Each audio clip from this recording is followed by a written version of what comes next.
엔비디아 칩 한 장이 웬만한 가정 수십 곳이 쓰는 전기를 혼자 빨아들입니다. 그런데 그 전기를 만드는 회사는 거인이 아닙니다. 전기를 실어 나르는 이름조차 들어본 적 없는 회사들이 지금 공급자가 가격을 부르는 시장을 만들어 버렸습니다. 세계가 다 아는 그 거인도 이 회사들 없이는 AI 칩을 단 한 장도 돌리지 못합니다. 오늘 그 회사들이 누군지 이름만 빼고 전부 보여드립니다. 왜 이름을 끝까지 숨기는지는 영상 마지막에 말씀드리겠습니다. 자, 시작부터 정리하고 가겠습니다. 지금 전 세계가 보는 건 똑같습니다. 엔비디아 그리고 그 칩을 산처럼 쌓아 올리는 AI 데이터 센터, 구글, 아마존, 마이크로소프트 같은 빅테크가 데이터 센터를 어디에 몇 개 짓느냐 모두 그 뉴스만 쳐다봅니다. 그런데 저는 다르게 봅니다. 진짜 병목은 전기를 못 만들어서가 아닙니다. 전기를 못 실어 날라서입니다. 이게 오늘 영상의 전부입니다. 이 한 문장을 이해하면 남들이 못 보는 자리가 보이기 시작합니다. 그림을 키워보겠습니다. AI는 전기를 먹는 괴물입니다. 데이터 센터 한 곳이 웬만한 도시 하나만큼의 전기를 씁니다. 국제에너지기구 추산으로는 전 세계 데이터 센터가 쓰는 전기가 2022년 460테라와트시에서 2026년에는 최대 1050테라와트시까지 치솟습니다. 불과 몇 년 만에 두 배가 넘게 뛰는 겁니다. 그래서 대부분의 사람은 이렇게 생각합니다. 발전소를 더 지으면 되는 거 아니냐. 맞는 말이지만 절반만 맞습니다. 전기는 발전소에서 만든다고 끝이 아닙니다. 만든 전기를 데이터 센터 앞까지 멀리, 안전하게, 손실 없이 실어 날라야 합니다. 그 일을 하는 게 송전망과 변전소, 그리고 그 안에 들어가는 변압기와 전력기기들입니다.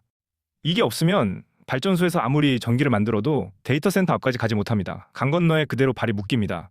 발전이 끝이 아니라 전달이 진짜 관문이라는 겁니다. 숫자로 한번 느껴보겠습니다. 전 세계 데이터 센터가 쓰는 전기는 불과 몇 년 사이에 2배 안팎으로 뛸 거라는 전망이 나옵니다. 나라 하나가 통째로 더 생기는 수준의 전기가 데이터 센터 때문에 새로 필요해진다는 뜻입니다. 그런데 전기는 만들기만 한다고 끝이 아니라고 했죠. 그 어마어마한 전기를 실어 나를 길, 즉 다리가 그만큼 새로 깔려야 합니다. 발전소를 짓는 속도보다 그 전기를 실어 나르는 다리를 까는 속도가 훨씬 더딥니다. 그래서 병목은 늘 발전이 아니라 전달에서 터집니다. 이 한 가지만 머리에 박아두셔도 오늘 영상은 본전을 뽑으신 겁니다. 여기서 제가 자주 쓰는 비유 하나를 꺼내겠습니다. 다리입니다. 한쪽에는 AI라는 거대한 수요의 홍수가 밀려옵니다. 반대쪽에는 그 전기를 받아 써야 하는 데이터 센터가 있습니다. 그 둘 사이를 잇는 건 결국 다리입니다. 전기를 실어 건너게 해주는 다리. 그런데 이 다리는 하루아침에 놓이지 않습니다. 교각을 깊이 받고 상판을 깔고 하나하나 검증하는데 시간이 아주 오래 걸립니다. 다리가 없으면 아무리 많은 전기도 강 건너에서 멈춰섭니다. 그리고 이 다리를 놓을 수 있는 회사는 전 세계에 몇 곳 되지 않습니다. 바로 이 지점에서 가격을 부르는 힘이 사는 쪽에서 파는 쪽으로 완전히 넘어갑니다. 물건이 모자라니 이제는 만드는 회사가 프로젝트를 골라서 받습니다. 돈을 싸들고 줄을 서도 자리가 없으면 못 받습니다. 그럼 왜 하필 한국 회사냐? 왜 미국은 자기 전기를 자기 나라 안에서 다 해결하지 못하느냐? 이유가 있습니다. 미국은 지난 수십 년 동안 이런 무거운 전력 설비를 만드는 공장을 거의 자기 나라 밖으로 내보냈습니다. 인건비와 규제 때문이었습니다. 그 결과 정작 지금처럼 전기가 급해진 순간에 자기 손으로 만들 공장이 부족합니다. 그 빈자리를 오랜 기술과 생산 능력을 가진 한국 회사들이 비집고 들어간 겁니다. 이건 잠깐의 운이 아니라 10년 넘게 쌓인 구조가 만든 자리입니다. 그리고 다리는 짓겠다고 마음먹는다고 바로 지어지는 게 아닙니다. 재료부터 막힙니다. 변압기의 심장인 철심에는 아무 철판이나 쓰지 못합니다. 전기를 잘 흘리도록 특수하게 만든 전기 강판이 들어가는데 이걸 만드는 회사도 세계에 몇 곳뿐입니다. 권선에 쓰이는 구리도 값이 뛰고 있습니다.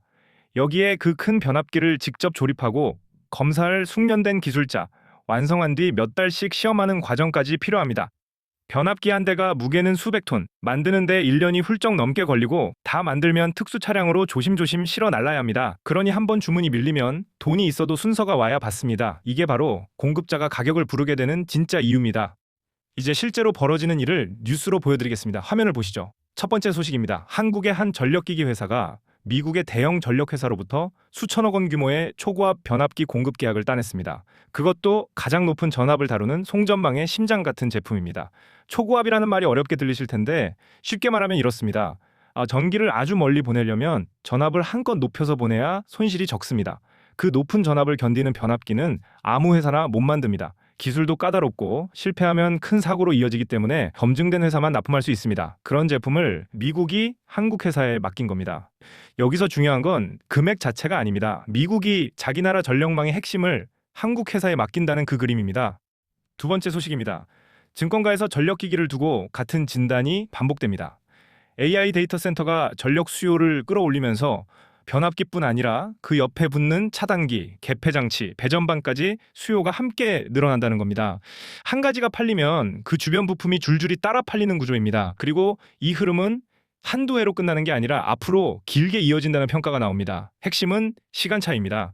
데이터 센터는 빠르면 1년 반에서 2년이면 짓습니다. 그런데 그 데이터 센터에 전기를 넣어줄 송전망과 변전소는 3년에서 길게는 7년이 걸립니다. 수요는 단숨에 폭발하는데 다리는 느릿느릿 놓입니다. 이 시간 차이가 다리를 놓는 회사들에게 사상 유례없는 자리를 만들어줍니다. 수요가 공급을 한참 앞질러 버린 겁니다. 한 증권사 분석으로는 전 세계가 전력망에 쏟아붓는 돈이 2020년 한 해 2,350억 달러에서 2050년에는 6,360억 달러로 불어납니다. 해마다 수백조 원이 전력망에 들어가는 시대가 오는 겁니다. 게다가 최근 한 증권사는 AI에 들어갈 누적 투자 전망치를 3조 달러 수준으로 기존의 2배가량 올려잡았습니다. 세 번째 소식입니다. 미국의 변압기 시장 자체가 구조적으로 커지고 있습니다. 시장 조사에 따르면 지난해 약 122억 달러였던 미국 변압기 시장은 2034년에는 257억 달러 규모로 불어날 것으로 전망됩니다. 해마다 8% 가까이 꾸준히 커지는 시장입니다. 게다가 미국 송전망의 70% 이상이 설치된 지 25년이 넘은 노후 설비입니다. 사람으로 치면 곳곳이 낡아서 갈아 끼워야 하는 상태입니다. 자, 계산해 보십시오. AI 때문에 새로 깔아야 할 송전망이 있습니다. 거기에 낡아서 바꿔야 할 송전망이 또 있습니다. 새 수요와 교체 수요가 같은 시기에 동시에 터지는 겁니다. 둘 중 하나만 터져도 큰 장인데 두 개가 정확히 겹쳤습니다. 실제로 미국 전력회사들은 이미 116기가와트 규모의 데이터 센터 전력 공급을 확정했고 2040년까지 309기가와트를 더 늘리겠다는 계획을 내놨습니다. 기가와트는 원자력 발전소 한 기가 내는 전력 규모인데 그게 수백 기 분량이 새로 필요하다는 뜻입니다. 이게 지금 전력기기 시장에서 벌어지는 일의 본질입니다. 근데 여기서 한 발 더 들어가 보겠습니다. 물건이 모자라면 어떻게 되겠습니까? 만드는 회사가 비싸게 부를 수 있습니다. 실제로 이 회사들이 이미 발표한 성적표를 보면 어떤 분기에는 영업이익률이 20%를 넘기기도 했습니다. 수백 톤짜리 무거운 설비를 만드는 사업에서 20%면 상당히 높은 수치입니다. 예전 같으면 박하게 남기던 사업인데 지금은 골라서 받으니 남는 게 두툼해진 겁니다. 이게 잠깐 반짝하는 게 아니라 다리가 모자라는 한 당분간 이어지는 구조라는 점이 중요합니다. 화려한 거인의 이름값이 아니라 이 구조 자체가 돈을 만들어내고 있는 겁니다. 자, 이제 좁혀 들어가겠습니다. 여기까지 들으면 다들 떠올리는 이름이 있을 겁니다. 누구나 아는 그 대형 변압기 회사들. 뉴스에 늘 나오는 이름들이죠. 그런데 제가 오늘 말씀드리려는 건 그 거인들이 아닙니다. 엔비디아도 아니고 누구나 아는 그 대형 전력 회사도 아닙니다. 생각해 보십시오. 변압기 한 대는 부품 수백 개가 모여 만들어집니다. 전기를 모으고 흘리는 거대한 철심, 그 위에 정밀하게 감는 권선, 안에 가득 채워 열을 식히고 절연하는 특수한 기름, 그리고 그 큰 전기를 바깥으로 안전하게 빼내는 부싱이라는 부품, 여기에 사고를 막아주는 차단기, 전기기를 여닫는 개폐 장치까지. 이 부품 하나하나를 만드는 회사들이 거인의 공장 뒤편에 줄지어 서 있습니다. 거인이 아무리 큰 계약을 따와도 이 부품 회사들이 물건을 제때 못 대면 변압기는 단 한 대도 못 나옵니다. 이름을 들으면 다들 거기 할 회사도 있는데 정작 아무도 이 연결을 짓지 않습니다. 거인만 쳐다보느라 그 아래에서 진짜로 돈이 도는 자리를 놓칩니다. 그리고 다리는 강을 건너는 데서 끝나지 않습니다. 데이터 센터 건물 안으로 전기가 들어간 다음에도 그 안에서 다시 수많은 서버로 전기를 잘게 나눠줘야 합니다. 그 안쪽에서 전기를 효율적으로 나누는 배전반, 그리고 두꺼운 전기 통로 역할을 하는 부품까지 또 다른 회사들이 붙습니다.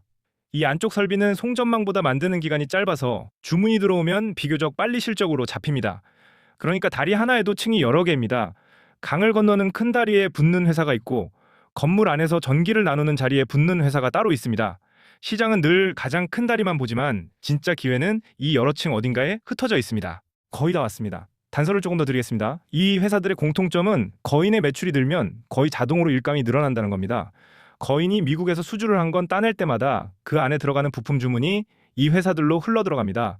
거인은 간판이고 이 회사들은 그 간판을 실제로 떠받치는 기둥입니다. 다리의 상판이 거인이라면 이 회사들은 그 무게를 떠받치는 교각입니다. 상판은 눈에 잘 띄지만 교각이 흔들리면 다리 전체가 주저앉습니다. 그런데 시장은 늘 화려한 상판만 봅니다. 보이지 않는 교각이 누군지 그걸 아는 사람이 다른 자리를 봅니다. 사실 이런 일이 처음은 아닙니다.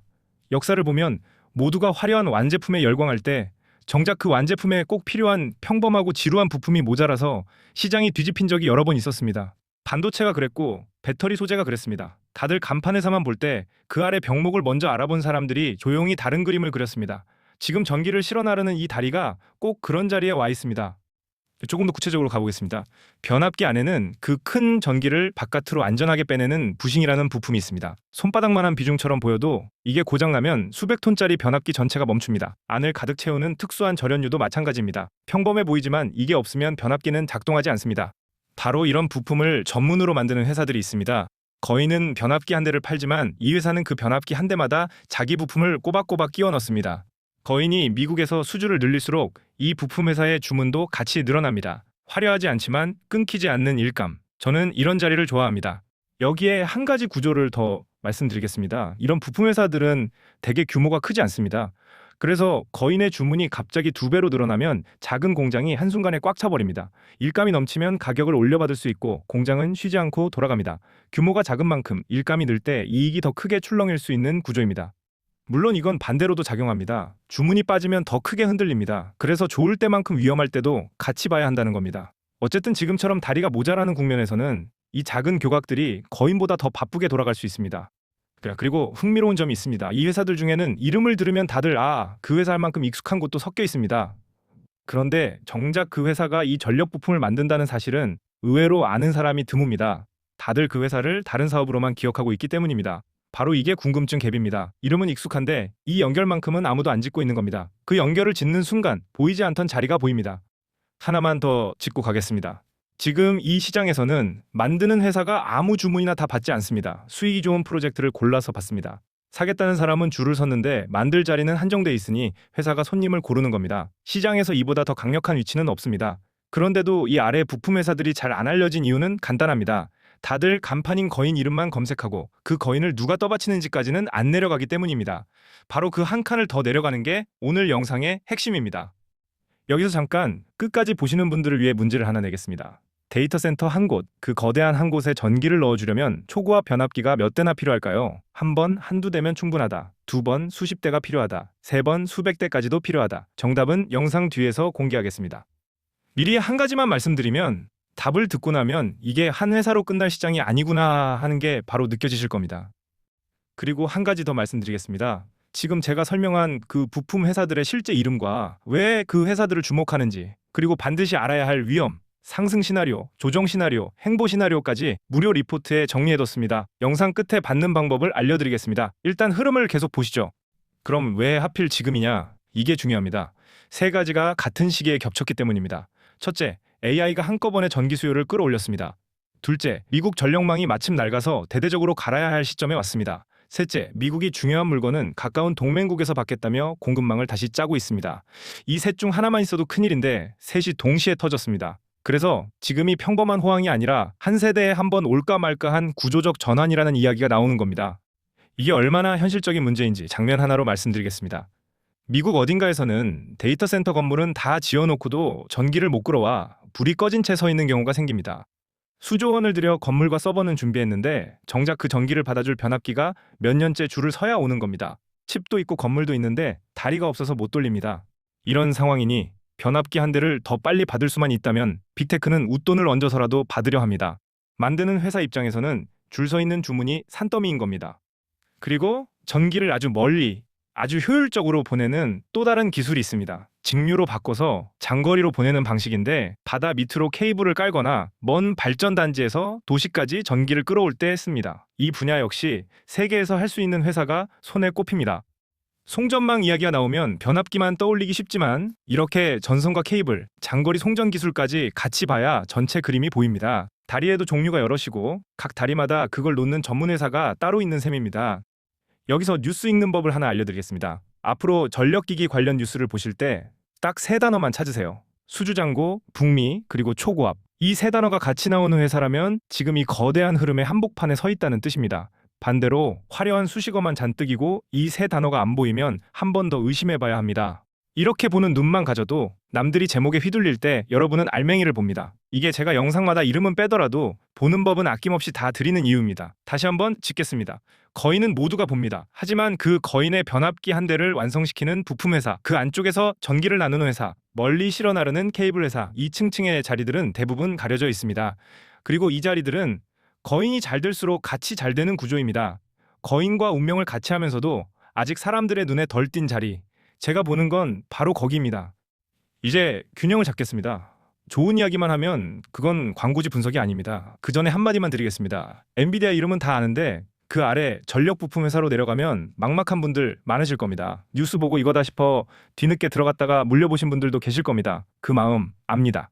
그래서 오늘은 좋은 점만큼 위험도 같은 무게로 짚어드리겠습니다. 첫 번째 위험. AI 투자가 식으면 이 흐름도 흔들립니다. 지금은 빅테크가 돈을 쏟아붓고 있지만 AI에 너무 많이 투자한 거 아니냐는 거품 논란이 늘 따라다닙니다. 빅테크가 투자 속도를 늦추면 전기 수요 전망도 같이 깎이고 전력기기 주문도 줄어들 수 있습니다. 두 번째 위험. 이 회사들의 일감은 대부분 한참 뒤에 납품하는 장기 계약입니다. 수주를 따냈다는 소식과 그게 실제 매출과 이익으로 잡히는 시점 사이에는 시간 차이가 큽니다. 그 사이에 구리 같은 원자재 값이 오르거나 환율이 출렁이면 같은 계약이라도 손에 남는 게 줄어들 수 있습니다. 세 번째 위험, 정책 변수입니다. 미국이 수입 부품에 관세를 매기거나 자기 나라 안에서 만들라고 압박하면 한국 회사들은 현지에 공장을 더 지어야 합니다. 돈이 더 들고 시간이 더 걸립니다.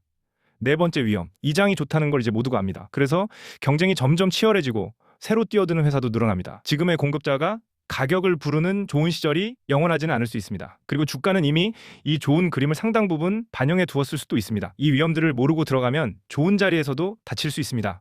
그래서 무엇을 봐야 하느냐? 모니터링 포인트를 드리겠습니다. 이건 종목을 떠나서 이 산업을 보는 눈 자체를 드리는 겁니다. 첫째, 분기마다 발표되는 수주 잔고입니다. 일감이 얼마나 쌓여 있는지가 이 산업의 체력입니다. 잔고가 계속 늘면 흐름이 살아있는 거고 멈추면 신호입니다. 둘째, 그 수주에서 북미가 차지하는 비중입니다. 미국 비중이 늘면 그만큼 가장 큰 장에 올라타 있다는 뜻입니다. 셋째, 미국의 전력망 정책과 송전망 건설 계획입니다. 정책이 속도를 내면 다리를 더 빨리, 더 많이 놓겠다는 신호입니다. 넷째, 구리 가격입니다. 변압기와 전선의 핵심 재료라 구리값이 원가를 좌우합니다. 구리가 너무 오르면 마진을 갉아먹습니다. 다섯째, 빅테크가 새로 발표하는 데이터 센터 전력 계약 규모입니다. 이게 늘어나면 다리 수요가 늘어난다는 가장 빠른 신호입니다. 이 5가지만 체크해도 남들이 뉴스 제목만 볼 때 여러분은 산업의 구조를 읽게 됩니다. 이제 정리하겠습니다. 모두가 엔비디아를 봅니다. 모두가 데이터 센터를 봅니다. 그런데 그 전기를 실어 나르는 다리, 그 다리를 떠받치는 교각 같은 회사들은 아무도 들여다보지 않습니다. 데이터 센터는 점점 더 늘어납니다. 전기 수요는 더 필요해집니다. 한 번 시작된 이 흐름은 쉽게 멈추지 않습니다. 그리고 그 흐름의 길목에서 조용히 큰 자리를 잡는 회사들이 있습니다. 거인의 그늘에 가려 아직 많은 사람이 모르는 이름들입니다. 아까 낸 문제의 답을 드리겠습니다. 데이터 센터 한 곳에 들어가는 초고압 변압기. 정답은 수십 대 이상입니다. 큰 단지로 가면 수백 개까지도 갑니다. 데이터 센터 하나에 수십 대. 그런데 그런 데이터 센터가 미국에만 수백 곳씩 새로 깔립니다. 더 놀라운 숫자도 있습니다. 한 증권사 추정으로는 미국에서 새로 승인된 초고압 송전망에만 765kV 변압기가 200대 안팎 필요할 것으로 봅니다. 노선 길이로는 1만 킬로미터가 넘습니다. 이건 데이터 센터 안쪽은 빼고 큰 송전망 하나에만 해당하는 숫자입니다. 계산이 되십니까? 이건 한 회사가 다 먹고 끝낼 시장이 아닙니다. 수십 곱하기 수백, 머릿속으로만 곱해봐도 어마어마한 숫자가 나옵니다. 그리고 그 변압기 한 대 한 대마다 아까 말씀드린 부품 회사들의 물건이 빠짐없이 들어갑니다. 변압기를 만드는 거인도 그 안에 부품을 대는 회사도 함께 일감이 넘쳐나는 구조입니다. 그래서 저는 거인 한 곳이 아니라 그 아래까지 같이 봐야 한다고 보는 겁니다. 자, 이제 약속을 지킬 시간입니다. 제가 끝까지 회사 이름을 가린 이유를 말씀드리겠습니다. 이 영상은 누구나 무료로 보는 영상입니다. 그런데 만약 제가 여기서 회사 이름 몇 개를 그냥 툭 던져버리면 여러분은 그 이름만 검색해보고 정작 왜 그 회사인지 무엇을 조심해야 하는지는 모른 채 끝나버립니다. 이름 석자만 아는 건 도움이 안 됩니다. 오히려 위험합니다. 잘 알지도 못하는 곳에 소중한 돈을 함부로 넣으시면 절대 안 됩니다. 그래서 저는 제가 분석한 내용을 비공개 리포트로 따로 정리해서 원하시는 분에게만 무료로 보내드립니다. 그 리포트에는 딱 몇 가지가 들어갑니다. 첫째, 제가 주목하는 종목의 실제 이름. 둘째, 왜 그렇게 보는지 그 근거. 셋째, 그리고 절대 빼놓지 않는 리스크. 넷째, 왜 이 종목이 폭등할 수밖에 없는지. 다섯째, 상승 시나리오, 조정 시나리오, 행보 시나리오. 좋은 점만 적힌 종이는 광고지이고 리스크까지 솔직하게 적힌 종이라야 비로소 리포트입니다. 저는 후자를 드립니다. 좋은 점만 적힌 종이는 광고지이고 리스크까지 솔직하게 적힌 종이라야 비로소 리포트입니다. 솔직히 말씀드리겠습니다. 송배전 공급망에는 회사가 수십 개입니다. 그중에서 진짜를 직장 다니고 생활하면서 매일 어떻게 일일이 가려냅니까? 그걸 제가 대신 정리해뒀습니다. 받는 방법은 간단합니다. 화면의 번호로 전력 리포트라고 문자 한 줄만 보내주시면 됩니다. 딱 10초. 회원가입 없습니다. 주말에도 보내실 수 있습니다. 비용은 무료입니다. 정리하면 이렇습니다. 전기를 만드는 쪽이 아니라 실어 나르는 쪽. 그 중에서도 거인을 떠받치는 한 칸 아래 데이터 센터가 늘어나는 한 이 다리는 계속 모자랍니다. 모자라는 곳에 돈이 모이는 건 시장의 가장 오래된 원리입니다. 저는 그 원리가 지금 어디에서 작동하고 있는지를 차분히 따라가 보자는 겁니다. 오늘 영상이 도움이 되셨다면 구독과 좋아요로 응원해 주십시오. 다음 영상에서는 이 전기를 받아 실제로 데이터 센터를 시키는 또 다른 숨은 길목을 들고 오겠습니다. 그 답도 제가 끝까지 쥐고 있겠습니다. 오늘 보여드린 이 구조가 머리에 들어왔다면 이제 뉴스가 다르게 보이실 겁니다. 거인 이름 뒤에 가려진 진짜 길목을 같이 따라가 보시죠. 그럼 번호로 전력 리포트 잊지 마시고 다음 영상에서 뵙겠습니다.